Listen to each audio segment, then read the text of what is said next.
Thank you all for watching and supporting my videos. Your encouragement keeps me inspired to create even more content. My next big goal is to reach 1,000 subscribers, and I can't do it without your help. If you enjoy what I create, hit that subscribe button and join me on this journey. Now, let's dive into the stories.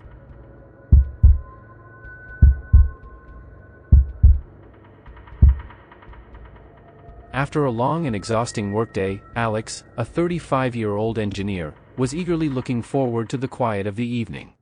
Work problems were behind him, and although there were still a few urgent tasks, they no longer seemed that important. He pressed the button on the remote, and the TV flickered to life. The first frames were familiar, a news anchor going over the usual headlines about the economy, politics, and minor accidents. But at the very end of the news segment, something unusual appeared. "More people are missing," the anchor said calmly. At first, Alex didn't think much of it. People went missing now and then, and he assumed it was just another typical report. But when the camera switched to the scene of the search, something froze him. The footage showed a missing persons report, a few people who had disappeared in the outskirts of the city. And then, on the screen, appeared the photos of the missing individuals. Alex recognized one of them. It was him. He couldn't believe his eyes. His face, tired from long working days, stared back at him from the TV screen. He immediately pressed the pause button. His heart raced, and his mind started to spiral. The room was unnervingly quiet, only his erratic breathing filling the space. Alex tried to rationalize it. Maybe it was a mistake, maybe a mistaken identity? But as soon as he picked up his phone to check the news on his device, the phone rang. He answered without thinking, unsure of who it could be. On the other end, he heard strange noises, like static that shifted into a faint laugh. "Did you forget about us?" came the voice of his coworker, Dmitri. But why did he sound like that? His voice was distorted, as if coming from a long distance. Alex dropped the phone in shock, standing still. His mind raced. Was this a trick? Was this a prank? But why did it feel so real? He walked to the window, hoping to ground himself, and saw his car parked outside. It looked normal, but when he stepped outside, a peculiar scent of hot rubber filled the air. Just days ago, Dmitri had handed him an old newspaper describing strange events in their neighborhood, and he hadn't paid it much attention then. But tonight, everything felt different. The fog had thickened, and Alex, hearing movement on the street, decided to leave the apartment. He descended the stairs, but when he reached the bottom, there was no one to be seen. His heartbeat quickened as he reached the middle of the street and saw a figure standing there. As he approached, he noticed something unsettling. The figure wasn't moving. It was just standing there in the street, and as he drew closer, Alex froze in his tracks. It was him. His own face, staring back at him, expressionless. In a moment of panic, he stumbled backward, struggling to understand what was happening. Was this a dream? Was it some kind of mind game? But why did it feel so real? He grabbed his phone again, but just as he did, it rang once more. This time, there was no faint laughter, only that eerie, static-like sound again. A voice spoke through the phone, but it was not the voice of Dmitri. "It's too late now. We've already seen it," the voice said, cold and distant. Alex tried to shake off the sense of dread. Maybe this was all some sort of psychological trick, or perhaps a bad coincidence. But when he returned to his apartment, the door slammed shut behind him with unnatural force, as if someone, or something, had trapped him inside. He fumbled for his keys, but they weren't there. His breath quickened, and his hands shook. This didn't feel right. Nothing felt right. Suddenly, he heard soft footsteps coming from the hallway. They were slow, deliberate, not quite natural. They drew closer. Alex turned, expecting to see something, someone, but when the door creaked open, there was nothing there. No one. His heart pounded in his chest. He stood frozen. Something had changed, but he couldn't tell what it was. The TV flickered on again by itself. This time, the screen didn't show the usual news. No, it showed him again. But this wasn't a normal broadcast. It was a distorted version of himself, staring back from the screen, with a hollow look in his eyes. He couldn't move. His body was frozen in place. The feeling was overwhelming, like something was watching him, studying him. He could feel the weight of it pressing down on him. He couldn't escape. The room darkened as the images on the TV shifted. His own face, looking back at him, seemed to smile. No, not a smile. A grimace. A grimace of something darker, something that didn't belong. Alex realized then, this wasn't just a random occurrence. He wasn't alone. The more he tried to deny it, the more it became clear, his life had already started unraveling, and the person on the screen wasn't some strange coincidence. It was him. But not the Alex who had walked into the room just hours ago. It was someone, or something, that had replaced him. The world around him was already slipping away. And there was no way to stop it. Alex stood frozen, the grimace on his TV screen now an unsettling reminder of the nightmare unfolding around him. He couldn't move, his legs felt like they were glued to the floor. His breath came in shallow gasps as the room seemed to close in on him. His own reflection, twisted and hollow, stared back at him from the television, its eyes empty, unblinking. He tried to force his mind to clear, to think rationally, but nothing made sense. His phone, still clutched in his hand, vibrated again, the sound echoing through the silence like a distant drumbeat. With trembling fingers, he answered the call, dreading what he might hear. "Alex," a voice whispered on the other end. It wasn't Dimitri's voice this time. It was faint, distant, and yet somehow familiar. "Who is this?" Alex demanded, his voice cracking. "What do you want from me?" The voice paused for a long moment, and then a single word echoed through the phone. "Run." Before Alex could respond, the line went dead. He dropped the phone in panic, staring at the flickering TV screen. It wasn't just showing his distorted image anymore. It was showing a different scene, a dark alleyway, eerily quiet, with no signs of life. The camera angle shifted as if someone were following the figure in the shadows. It was then that Alex noticed something that chilled him to his core. The man in the alley was wearing his clothes. His jacket, his shoes, his watch. It was him, or at least, it looked like him. He couldn't stop the cold wave of dread from sweeping over him. Was this some kind of hallucination? A twisted reflection of his mind unraveling after the stress of the day? He grabbed the remote, furiously pressing buttons, but the screen wouldn't change. The alleyway image remained, drawing him in, as if it was calling him to step inside. It was too real. Too vivid. Suddenly, the apartment door behind him creaked open, and Alex whipped around, expecting to see someone, or something, lurking in the dark. But the hallway was empty. Only the faint hum of the refrigerator and the occasional drip from the leaky faucet could be heard. He turned back to the screen, the image of the alley now replaced with a close-up of his own face, smiling that unnatural, twisted grin. "Come," the voice whispered again, this time not from the phone, but from the TV itself, low and almost imperceptible. It wasn't a command, it was an invitation, one that felt more like a warning. The weight of the room grew unbearable, as if the very air itself was thickening around him. He stumbled backward, disoriented. The door in front of him slammed shut with a violent force, the windows rattling. The lights flickered. He was trapped. Panic surged within him.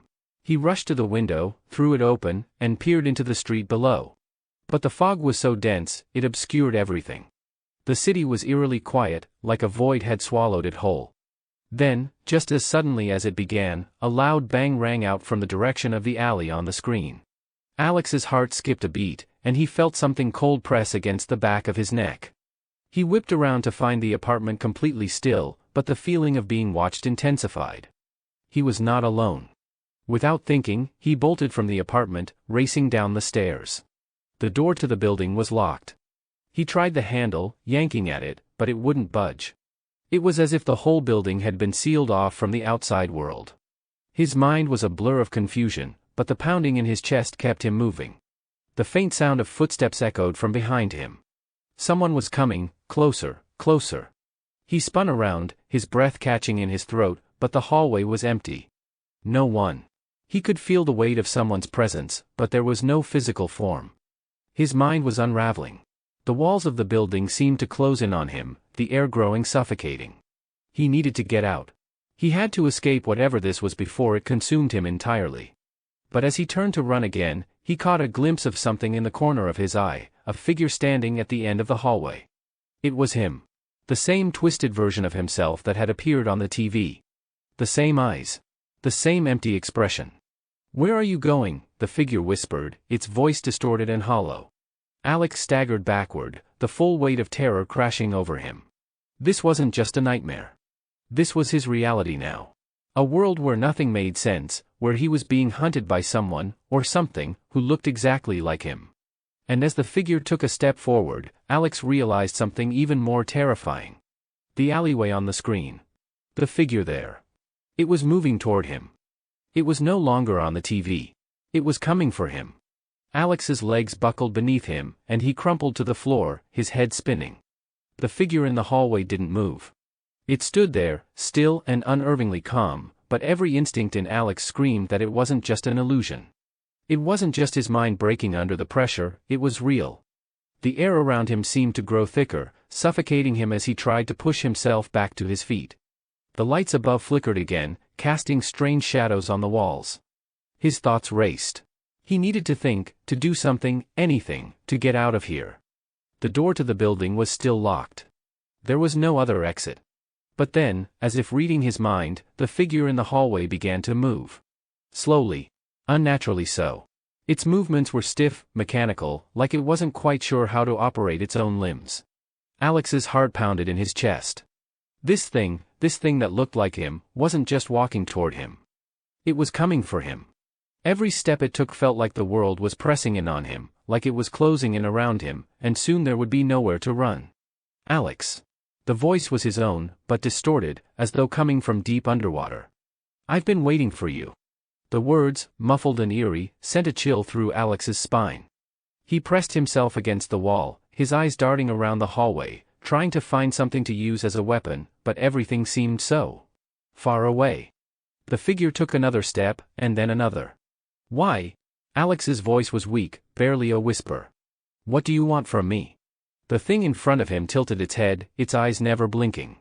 For a moment, it felt almost human, but the emptiness in its gaze made it clear that it wasn't. It reached out a hand, its fingers unnervingly long, as if it had been waiting for this moment for a long time. Alex scrambled backward, his hands searching desperately for anything he could grab. His fingers brushed the corner of a chair, and he grabbed it, lifting it high as though it would protect him. But the chair felt too light, too fragile in his hands. The thing took another step, its shadow now swallowing up the hallway, making the distance between them feel endless. Stop! Alex shouted, his voice growing more frantic. But the figure didn't stop. It was so close now. Alex could feel its cold presence bearing down on him. He took a deep breath and, in a sudden burst of adrenaline, threw the chair at it. The chair crashed against the figure with a sickening thud, but instead of knocking it back, the figure simply absorbed the impact. It didn't even flinch. The room seemed to darken further, and Alex felt himself losing grip on reality. What was happening to him? Why was this happening? His thoughts were spiraling, disjointed, but one thing became painfully clear: there was no escape. The figure was him, but not him.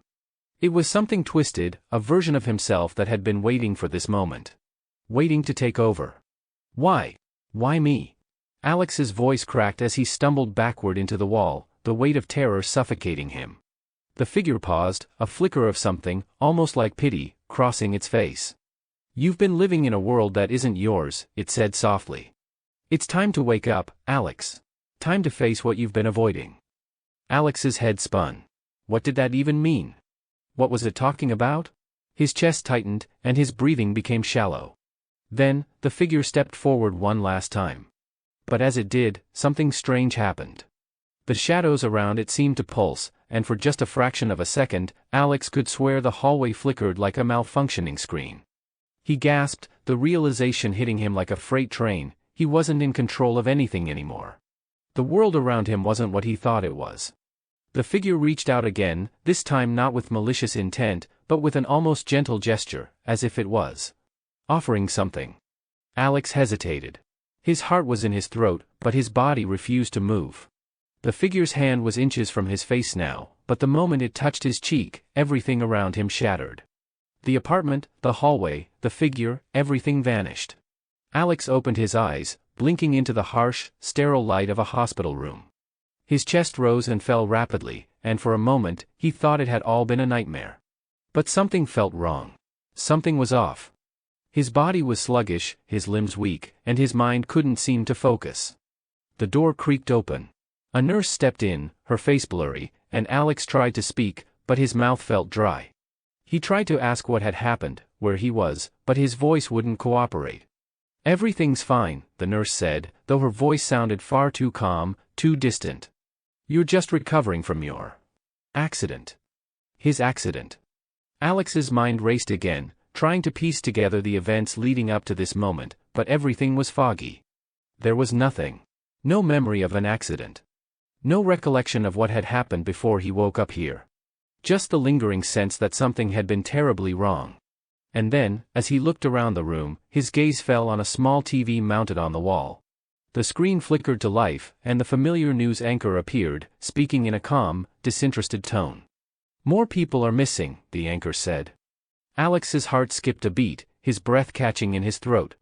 The camera zoomed out to show the faces of the missing individuals. Among them was the same image that had haunted him, his own face, staring back at him from the screen. His heart stopped. This wasn't over. It was only just beginning. Alex's mind raced as he tried to process what he was seeing. The TV screen flashed the image of his face once more, this time even clearer than before. His chest tightened, his breath coming in shallow gasps. He glanced back at the nurse, her blank expression almost unreadable.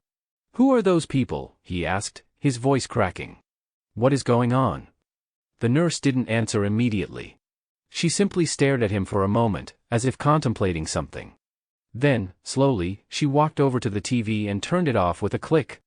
The silence in the room was deafening. "They're just people in your situation," she said softly, her voice unnervingly calm. "But you don't need to worry about them. You're safe here." Alex blinked, his mind still foggy from the haze of fear and confusion. He wanted to argue, to demand answers, but his body felt heavy, drained, as if it didn't belong to him anymore. A strange fatigue settled over him, like he was trying to wake up from a dream but couldn't. "Safe?" Alex echoed, a bitter laugh escaping his lips. "Safe from what? From who?" The nurse didn't answer. Instead, she walked over to a table near the bed and adjusted the drip in the four that was connected to his arm. Her hands moved with mechanical precision, but there was something about her that felt off. Like she was too calm, too rehearsed. "Just rest," she said, her voice a little too soothing. "Everything will make sense soon." Alex felt his eyelids grow heavy. His body screamed for sleep, for escape from the overwhelming thoughts and the growing dread clawing at him. But as his vision blurred, he caught sight of something on the edge of his awareness, a shadow moving behind the nurse, flickering in and out like a glitch in the matrix. He forced his eyes to focus, his pulse racing once more, but when he looked back, the shadow was gone. The nurse was standing perfectly still, her back turned as she checked his charts. Everything was still. Did you see that?" he whispered, his voice barely a breath. The nurse didn't respond. A cold sweat broke out across his forehead as he stared at the ceiling, trying to ignore the growing sense of unease. His thoughts felt scrambled, fragmented, like they didn't belong to him. What was happening? Was he losing his grip on reality, or was something far worse at play? Suddenly, a low, persistent hum filled the room, soft at first, but growing louder, more insistent. The sound wasn't coming from the hospital equipment, it was coming from deep within the walls, from beneath the floorboards. Alex's pulse quickened, his senses sharpened as the sound morphed into a mechanical buzz. It was almost as if the walls themselves were alive. "Is that a machine?" he croaked, trying to sit up, but his body refused to obey. The nurse didn't look up. "You need to rest, Alex," she repeated. "We'll get you back to normal." The buzzing intensified, and Alex's vision blurred once more. He was trapped, he could feel it. His surroundings felt too sterile, too controlled. The hospital, the nurse, everything was starting to unravel in his mind. Then, through the haze of exhaustion and confusion, he heard something chilling. A voice, not the nurse's, whispering his name from the dark corners of the room. "Alex. It's not over." He strained to turn his head, his breath shallow, but there was nothing there. No one. The hum grew louder, the walls vibrating now as if the entire building was shaking. Alex's heart thudded painfully in his chest. He reached out, desperate for any connection to reality, but as his fingers brushed against the side table, something shifted. The surface of the table rippled, like water disturbed by a stone. The room around him twisted, and Alex's body froze. The nurse turned, but her face was now wrong. It wasn't her anymore. It was a mask, an imitation of her face that flickered and warped in the dim light. "You're not meant to be here," the distorted voice said. Alex's breath hitched. This wasn't real. It couldn't be. But the cold, creeping sensation that he was no longer in control of his own life gnawed at him. He reached for his phone, but his hands were trembling. When he finally unlocked it, the screen blinked to life, and once again, the same news anchor appeared. "This is your last chance," the voice on the screen said, but this time it was his voice. His heart skipped a beat as the TV flashed to a picture of his face, again, but this time, it wasn't just on the screen. The same distorted version of himself was standing in the corner of the room, its hollow eyes locked onto him, its mouth twisting into something twisted, something alien. "You're already gone," it whispered, its voice echoing in Alex's ears. Alex's mind snapped. This wasn't his life anymore. Whatever had happened, whatever was happening to him, it wasn't just a nightmare or a delusion. He was trapped. But something shifted inside him. A quiet resolve began to form. He had to break free. He had to wake up. With a force he didn't know he still had, Alex pushed himself out of the bed. He staggered to his feet, his legs weak but determined. He reached for the door, his hand trembling as it gripped the handle. The door swung open. And for the first time in what felt like forever, Alex stepped into the unknown, leaving behind the sterile walls of his hospital room. The hallway stretched out before him, dark and twisted, but there was something different about it now. He wasn't afraid anymore. Whatever he was facing, whatever this was, he wasn't going to let it take him. He had to keep going. Because the world he thought he knew? It had already left him behind.